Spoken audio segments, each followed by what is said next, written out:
Bismillahirrahmanirrahim. Assalamualaikum warahmatullahi wabarakatuh. Alhamdulillahirabbil alamin wassalatu wassalamu ala asrafil anbiya'i wal mursalin wa ala alihi wa ashabihi rasulillahi ajmain. Rabbi israhli sadri wa yassirli amri wahlul 'uqdatam min lisani yafqahu qawli. Rabbi zidni ilma warzuqni fahma. Nah, kita ketemu lagi masih dalam pembahasan patofisiologi kali ini ya. Masih dalam pembahasan penyakit patofisiologi, penyakit-penyakit pada organ ginjal. Nah, di sini kita bakal ngebahas tentang penyakit ginjal kronis atau PGK atau chronic kidney disease, CKD nama lainnya juga.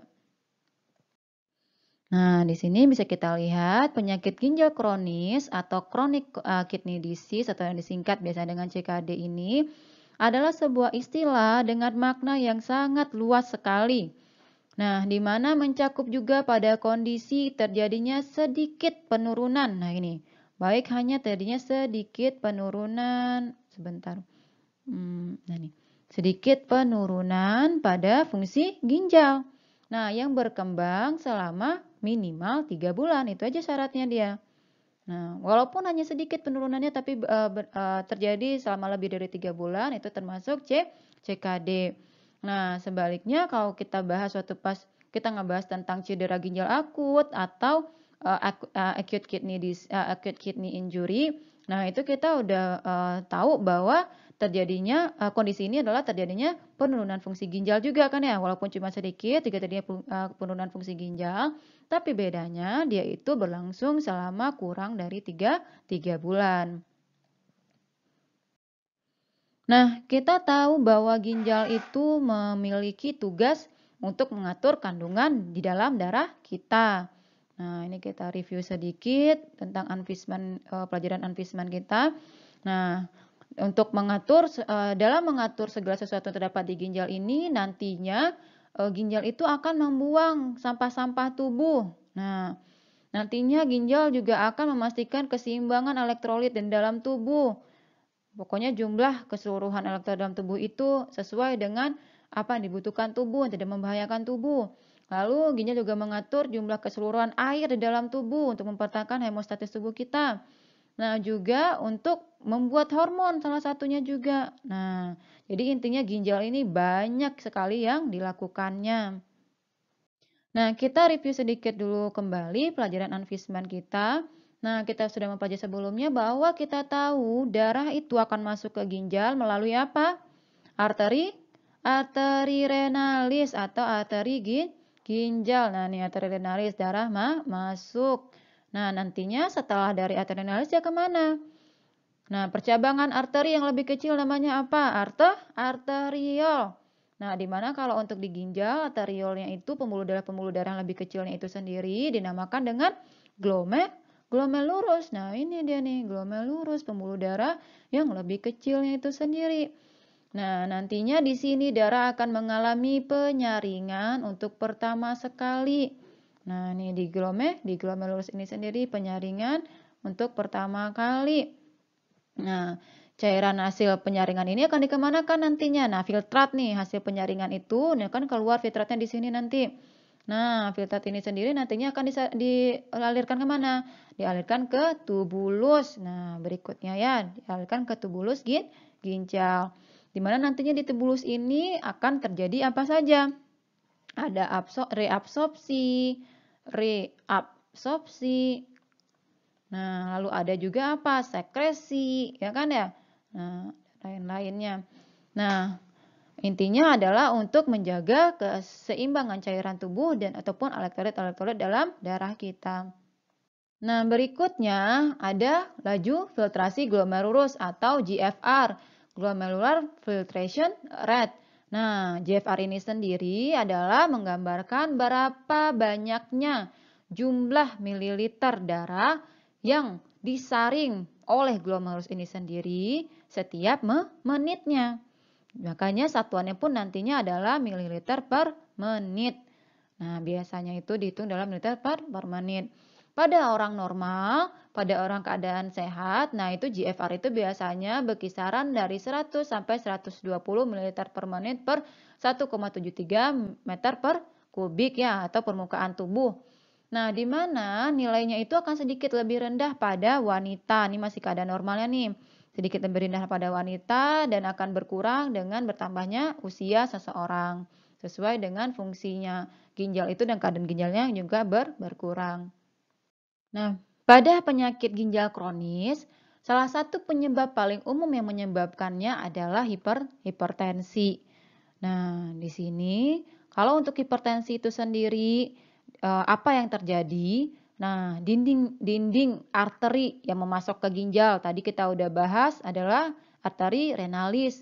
Nah, arteri renalis ini dapat mengalami penebalan karena terjadinya hipertensi itu sendiri. Kenapa?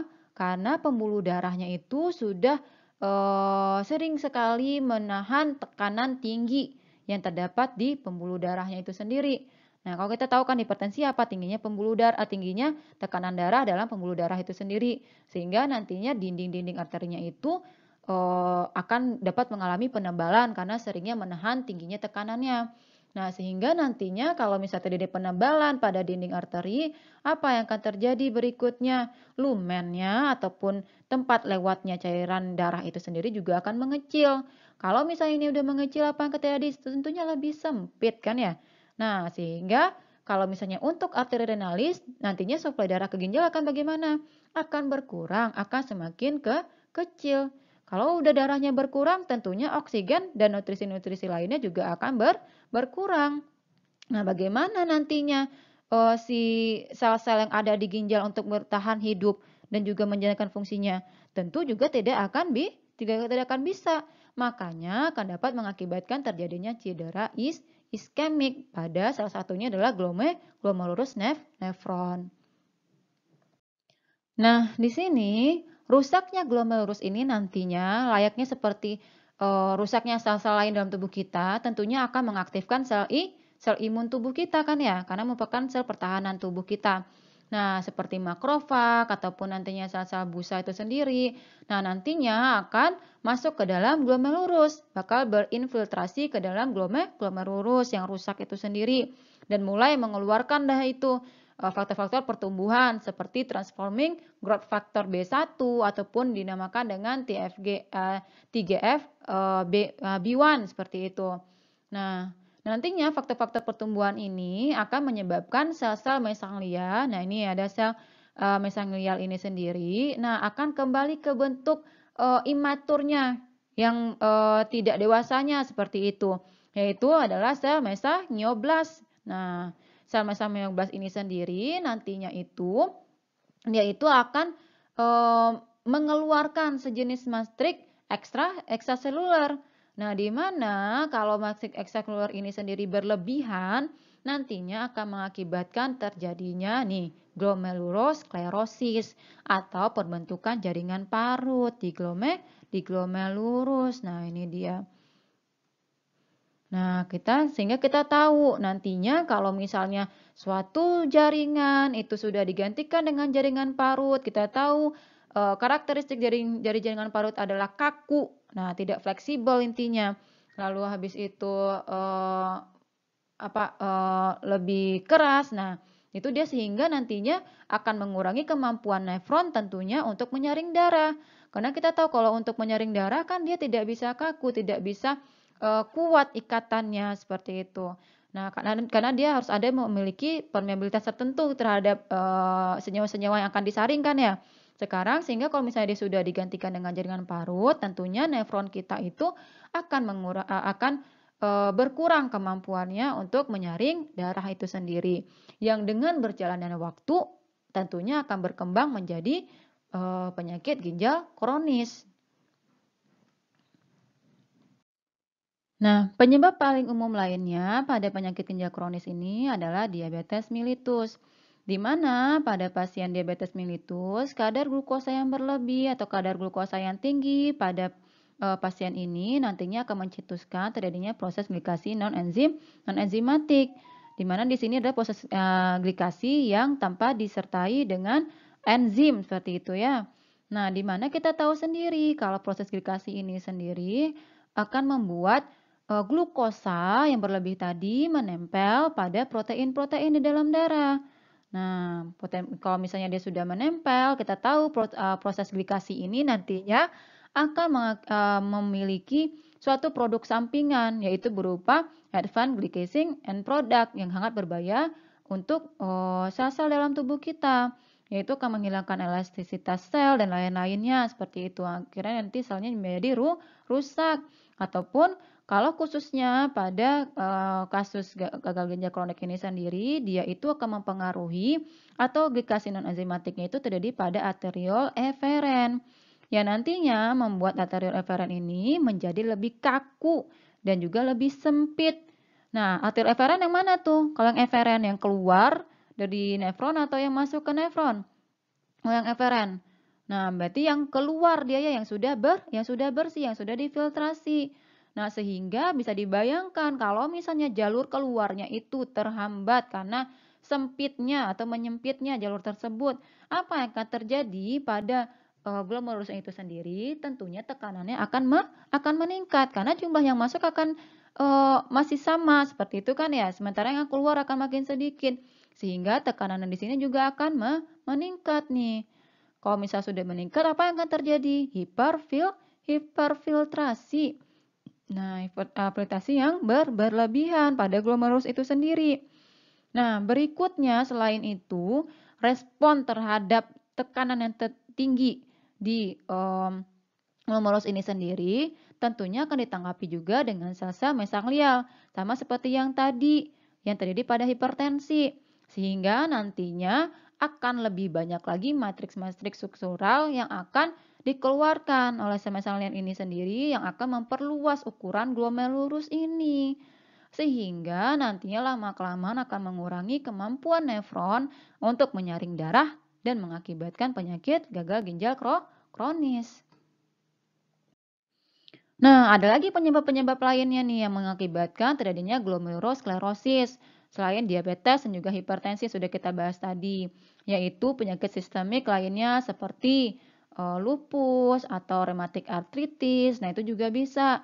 Atau penyakit ginjal kronis juga dapat disebabkan oleh penyakit infeksi seperti pada pasien-pasien HIV ataupun pasien-pasien yang menggunakan obat-obatan secara jangka panjang seperti NSAID ya.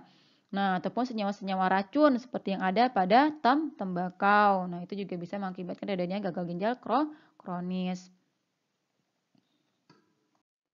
Nah, untuk gejalanya sendiri pada pasien CKD, gejala umumnya adalah seperti mual. Habis itu juga kehilangan nafsu makan. Nah, ini gejala umumnya. Nah, hal ini disebabkan karena nantinya akan terakumulasi urea di dalam darah, ya kan ya? Urea itu akan banyak di dalam darah nantinya. Nah, suatu kondisi yang disebut dengan azotemia, banyaknya urea di dalam darah. Jadi, itu akan memicu terjadinya mual dan juga kehilangan nafsu makan. Nah, normalnya urea dalam tubuh itu akan disekresikan di urin.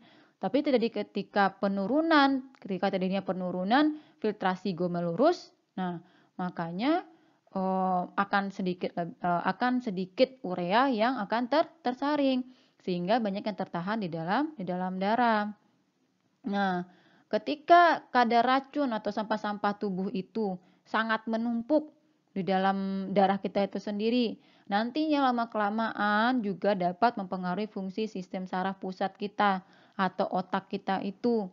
Nah, yang mengakibatkan tadi salah satunya adalah enselopati. Nah, yang ditunjukkan kalau gejalanya itu seperti asterisis. Nah, kalau asterisis ini sendiri seperti getaran tangan yang menyerupai burung, kayak ngepakkan sayap seperti itu ya, yang terlihat jelas ketika penderita itu berusaha menjulurkan pergelangan tangannya. Jadi kalau misalnya kita suruh pasien itu tuh menjulurkan tangannya, nah itu kelihatan tangannya itu akan bergetar seperti itu. Nah, seperti gerakan sayapnya burung. Nah, berikutnya kalau masih berlanjut juga, nah dapat akumulasinya itu akumulasi dari sampah atau racun tubuh itu sendiri udah sampai ke otak. Nah, itu bakal dapat mengakibatkan juga seperti koma dan juga kematian. Nah, berikutnya penumpukan racun dan sampah-sampah tubuh juga dapat mengakibatkan terjadinya perikarditis atau radang selaput jantungnya. Nah, berikutnya juga pada penderita JKD dapat memiliki kecenderungan untuk mengalami perdarahan. Kenapa? Karena kelebihan urea dalam darah itu akan membuat berkurangnya kecenderungan trombositnya itu untuk saling menempel satu sama lain. Sehingga pembentukan gumpalannya akan juga berkurang. Sehingga ketika dia terjadi luka atau perdarahan, pembentukan bekuannya itu akan berkurang. Sehingga mudah terjadinya perdarahannya itu sendiri. Nah, gejala terakhirnya itu dalam beberapa kasus nih, seseorang itu dapat mengembangkan yang namanya kristal urea atau uremic frost. Nah, di mana terjadinya penumpukan kristal urea yang mengendap di bawah kulit, kelihatan dia, yang terlihat seperti butiran salju bubuk. Nah, jadi kristal di bawah kulit. Untuk komplikasinya sendiri, ada beberapa hal yang dapat terjadi dengan terjadinya CKD itu sendiri. Nah, hal yang pertama dapat terjadi adalah terjadinya aritmia jantung. Nah, di sini terjadinya aritmia jantung.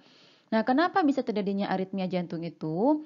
Nah, kita tahu selain fungsi dari ginjal kita ini untuk membuang semua sampah-sampah dalam tubuh, masih banyak fungsi-fungsi dari ginjal lainnya, ya kan ya?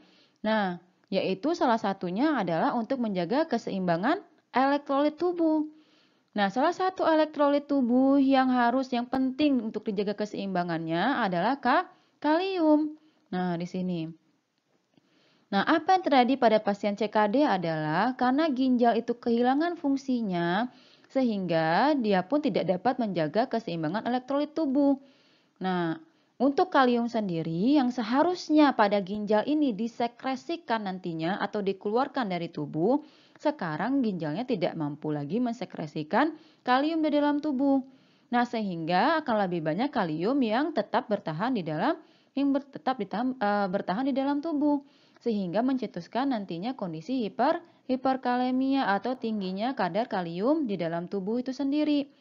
Nah, kita tahu sendiri kalau kalium di dalam tubuh itu sangat berbahaya. Nah, khususnya itu untuk jantung kita, di mana jantung kita itu akan terus berkontraksi kan ya, normalnya kan ya. Nah, setiap kontraksi, apakah itu otot jantung ataupun otot lainnya, otot rangka atau otot polos, nah itu dia pasti membutuhkan kalium, tapi bukan dalam jumlah yang banyak. Nah, sehingga kalau misalnya tubuh kita dalam situasi hiperkalemia, nah ini akan sangat mempengaruhi ritme dari denyut jantung itu sendiri. Nah, itu yang kenapa bisa gagal ginjal itu mencetuskan terjadinya aritmia jantung. Nah, komplikasi berikutnya adalah terjadinya ini osteodistrofi ginjal. Nah, ini di sini nih. Osteodistrofi ginjal. Nah, karena apa? Karena bukan hanya kalium saja yang tidak dapat dipertahankan keseimbangannya. Nah, ada lagi elektrolit lainnya yang juga tidak dapat dijaga keseimbangannya oleh ginjal, yaitu adalah elektrolit kalsium. Nah, tadi kalium, sekarang kalsium. Nah, di sini. Kenapa bisa? Nah, kita tahu sendiri kalau ginjal kita ini nantinya juga akan membantu pengaktifasian vitamin D. Ya kan ya? Kita makan vitamin D dan tubuh kita nggak bisa langsung menggunakan vitamin D itu sendiri. Dia akan diaktifasi dulu oleh ginjal kita kan ya. Nah, untuk menjadi bentuk yang lebih aktifnya, yaitu dalam bentuk kalsitriol. Nah, apa yang terjadi pada ginjal ketika dia rusak, dia tidak bisa mengaktifasi vitamin D. Nah, fungsi vitamin D yang aktif dalam tubuh kita ini salah satunya adalah untuk meningkatkan penyerapan kalsium dari makanan. Jadi ketika vitamin D sudah aktif, nah itu nantinya akan membantu penyerapan kalsium dari makanan pada pencernaan kita. Nah, ketika kalau vitamin D tidak diaktifasi, bagaimana dengan penyerapan kalsium dari makanan? Tentunya juga akan berkurang, sehingga ya sudah di tubuh kita akan kekurangan kalsium itu sendiri. Nah, tubuh kita dengan kekurangan kalsium yang terdeteksi itu sendiri, nah bakal melakukan suatu respon juga. Apa yang terjadi pada tubuh kita itu? Nah, hormon paratiroid berikutnya. Nah, dia itu akan mensekresikan akan mengaktifasi dirinya sendiri. Nah, ketika hormon paratiroid ini berusaha untuk memenuhi kebutuhan kalsium tubuh dengan memecahkan penyimpanan kalsium di tulang.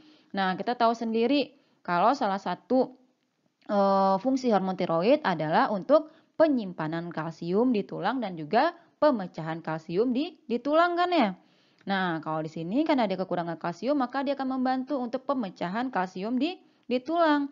Nah, ketika banyaknya kalsium yang disimpan di tulang dipecahkan, nah apa yang akan terjadi nantinya? Nah, ini dia tulang akan kehilangan kalsium. Sehingga apa yang tadi berikutnya adalah keadaan osteodistrofi ginjal, di mana yang ginjal itu sendiri karena kerusakan ginjal dia itu mencetuskan terjadinya kehilangan kalsium pada ginjal yang sehingga membuat tulang itu menjadi lemah dan rapuh gitu ya. Nah, komplikasi berikutnya adalah hipertensi. Nah, ini hipertensi. Nah, di mana kita tahu bahwa ginjal kita ini juga berperan sebagai apa dia? Berikutnya pensekresian hormon. Nah, salah satu hormon yang disekresikan oleh ginjal adalah renin. Nah, ini dia. Kapan renin ini akan disekresikan oleh ginjal? Nah, pada pelajaran Fisma kita juga udah bahas tuh. Kapan? Ketika ginjal ini mendeteksi bahwa sedikitnya cairan yang masuk ke ginjal. Nah, ketika itu ginjal akan langsung mensekresikan renin.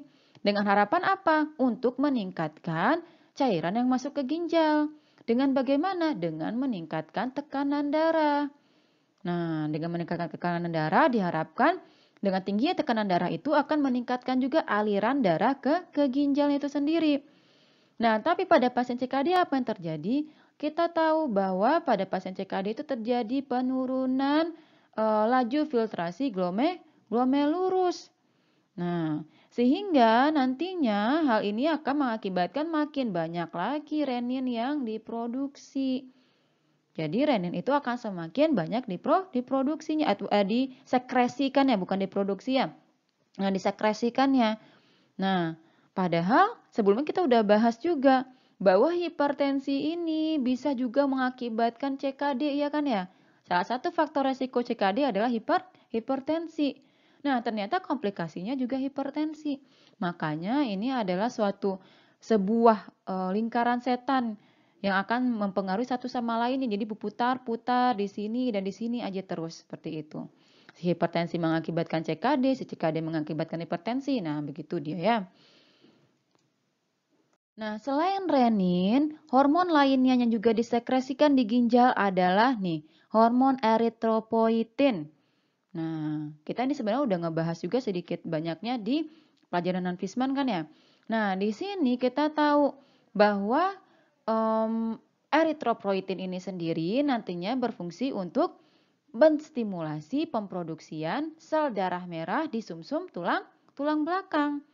Nah, pada penyakit gagal ginjal kronis atau CKD ini sendiri, kadar eritropoietinnya tentunya akan turun karena fungsi ginjal yang menurun. Nah, sehingga juga otomatis akan mengakibatkan penurunan produksi sel darah merah karena tidak ada eritropoietin yang menstimulasi untuk pembentukan itu sendiri di sumsum tulang belakang. Di sumsum tulang belakang, di sumsum tulang kita. Nah, oleh karena itu makanya nanti komplikasi berikutnya yang dapat terjadi dari CKD ini sendiri adalah berupa anemia atau penurunan produksi sel darah merah itu sendiri, kekurangan sel darah merah dalam tubuh seseorang. Nah, untuk diagnosisnya sendiri, pada pasien CKD ini hal utama yang dapat dilakukan adalah melakukan pengamatan terhadap perubahan laju filtrasi glomerulusnya ini sendiri atau GFR-nya. Dari waktu ke waktu kita lihatnya. Nah, seseorang itu dapat kita curigai dia menderita CKD ketika GFR-nya itu sendiri kurang dari 90 ml per menit per 1,73 meter kubik. Nah, itu dia ya. Jika GFR-nya sudah di bawah 60 per menit per 1,3 mm kubik, nah ini merupakan indikasi dimungkinkannya terjadinya kerusakan ginjal yang sudah terjadinya itu sudah di tahap yang irreversibel ya. Nah, dan untuk yang kedua dapat kita lakukan juga untuk mengkonfirmasi diagnosis itu sendiri, dapat kita lakukan biopsi ginjal untuk mencari apakah terjadinya perubahan pada sel, apakah terjadinya glomerulosklerosis misalnya seperti itu. Nah, untuk terapinya sendiri, untuk pasien CKD ini harus didasarkan pada penyebab yang mendasarinya itu sendiri.